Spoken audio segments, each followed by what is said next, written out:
तो गाइस आज का टॉपिक है हमारा 2.4 इन्वर्टिबिलिटी। ठीक है, उससे पहले मैं आपको कुछ बताना चाहती हूँ कि टी इन्वर्स का होल इन्वर्स जो है ना वो हमें टी देगा। ऑलराइट, और अगर टी इन्वर्टिबल है तो हम उसको बोल सकते हैं कि टी जो है 1 भी होगा और ऑन टू भी होगा। इन्वर्टिबल का मतलब वही है, इन्वर्स से। ठीक है, अगर टी इन्वर्टिबल है मतलब कि टी इन्वर्स, तो मतलब क्या है, वो टी जो है 1 भी होगा, ऑन टू भी होगा।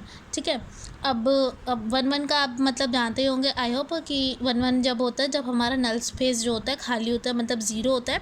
और ऑन टू का मतलब वही है कि dimensions of W equal to dimension of V. ठीक है, तो वही है। और तीसरी बात, अगर हमें टी इन्वर्स फाइंड करना हो किसी क्वेश्चन में, तब हम बोल सकते हैं कि जो टी यू होगा ना वो हमारे आई का मतलब आइडेंटिटी ऑफ डब्ल्यू, और U T which is equal to identity of V. और ये चीज़ क्या है, लास्ट वाला पॉइंट, वो आपको इस क्वेश्चन में क्लियर हो जाएगा पूरा। ठीक है, तो चलिए स्टार्ट करते हैं। अब देखो, इसमें मुझे बोल रखा है एक ट्रांसफॉर्मेशन दे रखा है, सिर्फ एक ही ट्रांसफॉर्मेशन है टी, जो हमें बोल रखा है P1, एक पॉलिनोमियल है जो 1 डिग्री का है, वो R² पे जा रहा है। ठीक है, ऑर्डर्ड पेयर पे जा रहा है, लीनियर ट्रांसफॉर्मेशन है।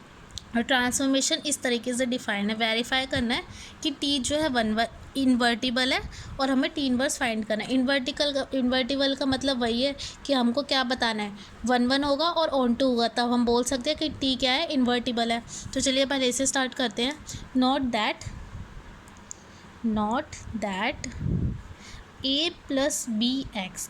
ठीक है, 1 सबसे पहले हम शो कर रहे हैं। ठीक है, 1 के लिए हमें क्या चाहिए होता है कि हमारा नल स्पेस जो है ना वो ज़ीरो शो कर दो, हम बोल देते हैं 1 है। और उसको शो करने के लिए हम क्या करते हैं, जिस तरीके का हमें ट्रांसफॉर्मेशन दे रखा है ना a प्लस बी एक्स, उसी को ही हम नल स्पेस से लेट कर लेते हैं एक तरीके से। ठीक है, कि वो नल स्पेस में बिलोंग कर रहा है।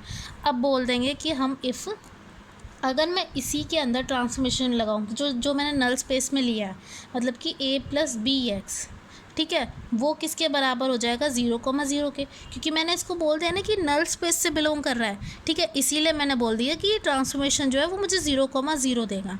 ठीक है, तो आपको डायरेक्टली इसको 0,0 के इक्वल रख, क्योंकि नल स्पेस का मतलब यही है ना कि वो मुझे 0 देगा।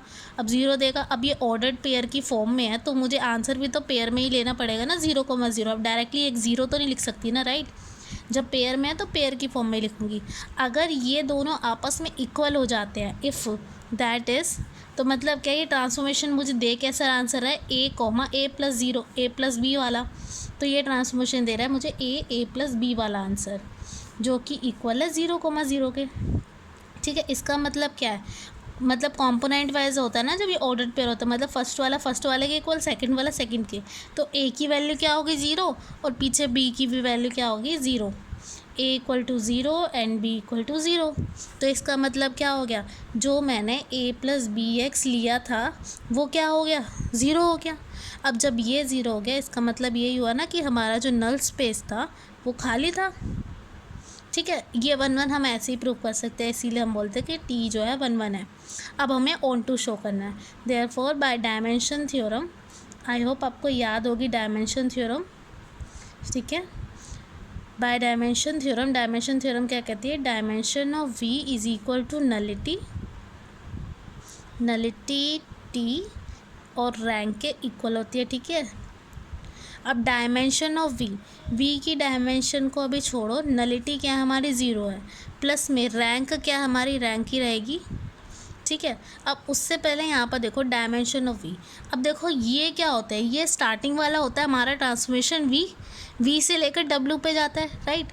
ट्रांसफॉर्मेशन ऐसे जाता है ना, टी इज डॉट वी और आर डब्ल्यू पे जाता है। ठीक है, तो मतलब ये वी है, तो वी के डायमेंशन और डब्ल्यू के डायमेंशन है ना इक्वल है। देखो डायमेंशन ऑफ वी के, इसके डायमेंशन क्या है, P1 पॉलिनॉमियल की कितनी डिग्री है, 1 है, तो इसकी डायमेंशन क्या होंगी, 2 होगी, क्योंकि एक कांस्टेंट भी तो होता है पॉलिनॉमियल के अंदर।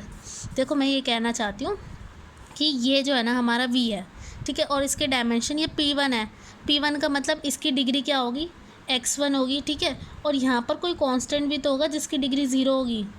एक्स को पॉलिनोमियल लिखते कैसे हैं, अगर देखो कोई ऐसा पॉलिनोमियल है एक्स की पावर क्यूब और यहाँ पर प्लस में एक्स हो, तो अब जब एक्स स्क्वायर नहीं होता तो हम इसको 0x² करके नहीं लिखते थे, राइट।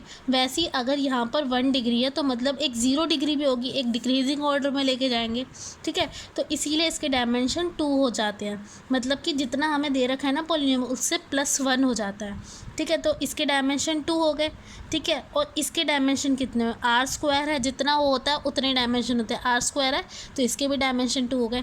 तो इसका मतलब क्या है, देयरफॉर डायमेंशन ऑफ v के डायमेंशन, ये v है हमारा और ये डायमेंशन ऑफ w दोनों सेम हो गए, जो कि 2 = 2 है, दोनों 2 2 है ना। तो डायमेंशन ऑफ v की जगह मैं क्या लिख देती हूँ, डायमेंशन ऑफ w, ठीक है। इसकी जगह w लिख दिया। और देखो डायमेंशन w और रैंक t दोनों इक्वल आ गए। इसका मतलब क्या है कि ये ऑन टू हो गया। जब हमारे डायमेंशन ऑफ w वो हमारी रैंक के बराबर हो जाए तब हम उसको क्या बोल देते हैं, इट इज़ ऑन टू। अब जब ये ऑन टू आ गया, 1 1 भी आ गया, हैंस क्या हो गया, t इज़ इन्वर्टिबल। ओके, अब आपको समझ आया होगा। अब चलो स्टार्टिंग मतलब दूसरा पॉइंट स्टार्ट करते हैं। ये हमारा पहला केस था जो हमें इन्वर्टिबल बताया। अब मैं t इनवर्स निकालती हूँ, ठीक है। अब t इनवर्स निकालते हैं हम। सपोज t इनवर्स में ना ये थर्ड वाली जो है ना पॉइंट, ये वाला यूज़ करूँगी।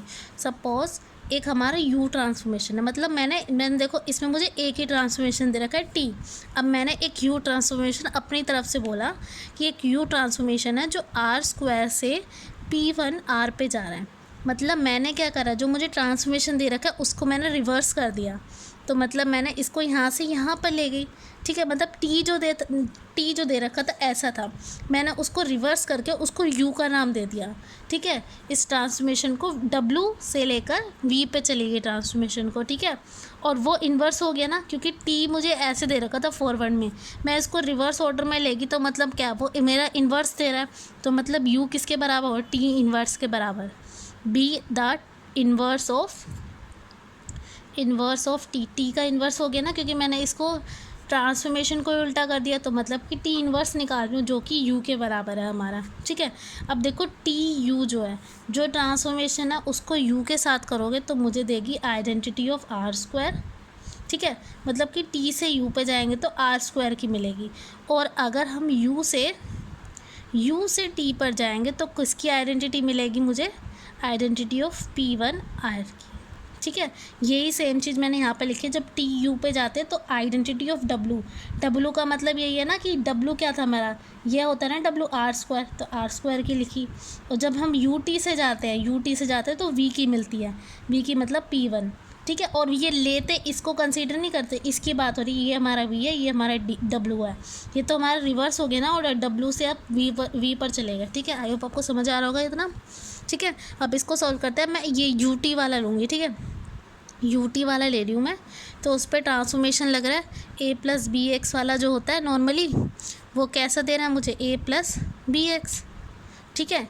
क्योंकि एक तरीके से आइडेंटिटी पे जाएगा ना ये, उसकी आइडेंटिटी तो पॉलिनोमियल है ना इसका, तो आइडेंटिटी तो इसीलिए a + bx पे जाएगा, ठीक है। इसका ये ट्रांसफॉर्मेशन की बात नहीं कर रही हूँ मैं, इसके आइडेंटिटी के ट्रांसफॉर्मेशन पे जाऊंगी। मतलब कि जो हमें अंदर दे रखा है ना वो उसी पे ही मैप कर जाएगा, सेम चीज़ पे ही मैप कर जाएगा, इसीलिए उसकी आइडेंटिटी पे मैप कर रहा है, ठीक है। देखो ये वाला जो ट्रांसफॉर्मेशन था ना, देखो इसमें t का ट्रांसफॉर्मेशन पॉलिनोमियल से r² ऑर्डर्ड पेयर पे जा रहा था। देखो पॉलिनोमियल है ये x वाला, और ये कहाँ पर जा रहा है, ऑर्डर्ड पेयर पे। अब देखो ये u वाला तो ट्रांसफॉर्मेशन कैसे, ut से कहाँ पर जा रहा है, आइडेंटिटी कैसी होनी चाहिए, पॉलिनोमियल वाली, तो पॉलिनोमियल वाली आइडेंटिटी पे मैप हो रहा है, इसीलिए मैंने यहाँ पे सेम चीज़ पे मैप करवाया है। और ut तो ये सेम ट्रांसफॉर्मेशन लेंगे हमारा, क्योंकि t पे तो यही ट्रांसफॉर्मेशन चल रहा है ना हमारा, ठीक है। तो इसीलिए इस तरीके का हमने लिखा है। अब देखो u तो u ही रहेगा। अब ट्रांसफॉर्मेशन लग रहा है हमारा t का, तो t का आंसर क्या मिल रहा है मुझे, a, a + b, तो इसकी जगह लिख देंगे a, a + b, ठीक है। और ये तो सेम चीज़ पे ही आ जा रहा है, ठीक है। अब इन दोनों को एक तरीके से कंपेयरिंग कर लो, तो u जो है यहाँ पर आ जाएगा 1, 1 + 0, ठीक है। एक तरीके से इक्वेट करना है, ठीक है, दोनों चीज़ हमें सेम वैल्यू कह देगी। तो मतलब 1 + 1 + 0 है, तो इसका आंसर क्या होगा, ये पता है मैंने कैसे लिखा है, एक तरीके से ये जो बीटा बेसिस नहीं होती हमारी, देखो ये आर स्क्वायर है, आर स्क्वायर की बेसिस क्या होगी 1001, ठीक है। तो सबसे पहले मैंने क्या ले लिया 10 ले लिया। 10 का मतलब है ए हमारा 1 है और बी हमारा 0 है, तो ए की जगह 1 लिखा और बी की जगह 0 लिखा, ठीक है। अब ए की वैल्यू 1 लिखी, बी की वैल्यू 1 लिखी, तो ए की वैल्यू 1 है, बी की वैल्यू 0 है, ठीक है। ये आंसर मुझे मिला 1 टोटल, ठीक है। तो देयरफॉर यू ऑफ 1 को ठीक है, यू ऑफ 1,0,1 क्या आएगा 1,0 इज़ इक्वल टू क्या आ जाएगा 1 आ गया, ठीक है। अब ऐसे ही मैं यू ऑफ, मैंने यहाँ पे 1,0 ली, अब मैं 0,1 लूँगी, तो ए की जगह 0 और बी की जगह 1 की बात कर रही हूँ, तब मुझे क्या मिलेगा ए की जगह 0, बी की जगह 1 की बात करनी है तो x मिलेगा बेसिकली, ठीक है। तो ये आंसर आ गया मेरा। तो therefore you of 1,0, you of 1,0 की आंसर क्या आया 1,0 के लिए। अब देखो 1,0 जो है ना, ये मैं लिखा है जो 1,0, उसको मैं लिख दूँगी यू ऑफ, इसको एक तरीके से जैसे कि हम लिखते नहीं है ओवर बेसिस, जब हम ये बारी होती है हमारी, जब कोई भी transformation of beta over gamma होता है, बीटा तो वो लेते हैं जो हमारे होते हैं, मतलब कि जैसे 1001, ठीक है, और गामा को उसकी फॉर्म में रिप्रेजेंट नहीं करते, गामा को वैसे करके लेते हैं, ठीक है। तो बीटा तो मैंने ले लिया जो हम पुट करते हैं यहाँ पर वैल्यू, तो रिप्रेजेंट भी तो करना है गामा की फॉर्म में। तो गामा है क्या मेरा पॉलिनॉमियल की फॉर्म में है ना, तो पॉलिनॉमियल की डिग्री कैसी है मेरी P1, ठीक है। तो पॉलिनॉमियल कैसे दिखेगा हमारा ए प्लस बी एक्स की तरह दिखेगा एक तरीके से, तो पॉलिनॉमियल की तरह लिख रहे हैं हम। तो ये u जो है 1,1 माइनस 0,1, ठीक है, इस तरीके से लिख रहे हैं हम। तो मतलब एक तरीके से ना हम इसको लिख के दिखा रहे हैं कि ये 1, उसको छोड़ो जो मैंने अभी पॉलिनॉमियल बोला, इसको छोड़ो, इसको है ना मैं 2 तरीके से लिख के दिखा रही हूँ, ठीक है।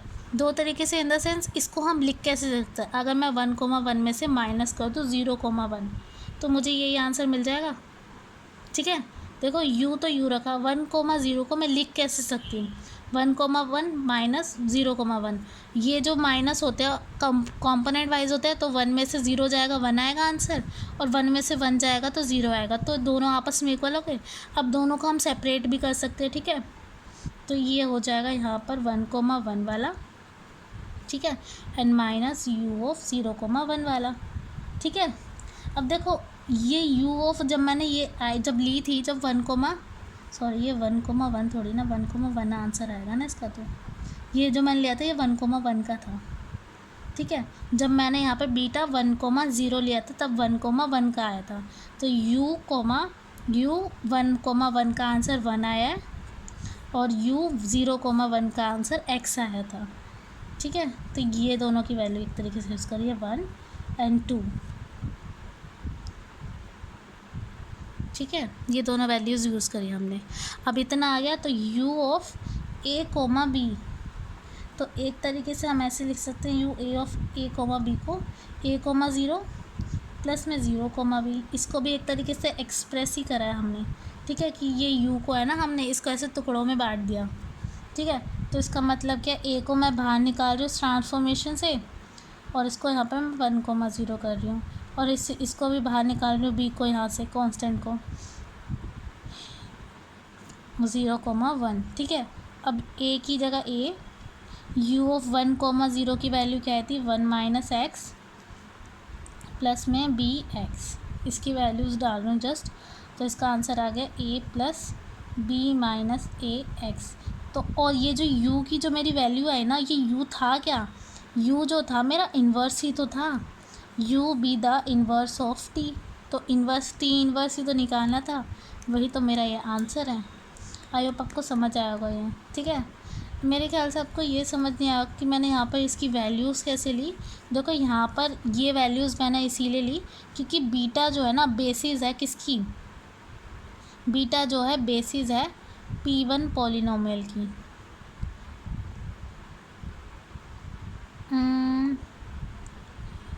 हाँ P1 पॉलिनोमियल की बेसिस है, और गामा जो बेसिस है ना वो R² की बेसिस है, ठीक है, R² की बेसिस है। और R² को ऑर्डर्ड पेयर की फॉर्म में कैसे लिखते हैं, R² को लिखते हैं 0,1 और 1,0। तो ये जो मैंने लिखी है ना वो R² की लिखी है, क्योंकि इसकी बेसिस कैसे जा रही है R² से ऐसे करके, ठीक है। तो इसीलिए मैंने ऐसे करके लिखा है।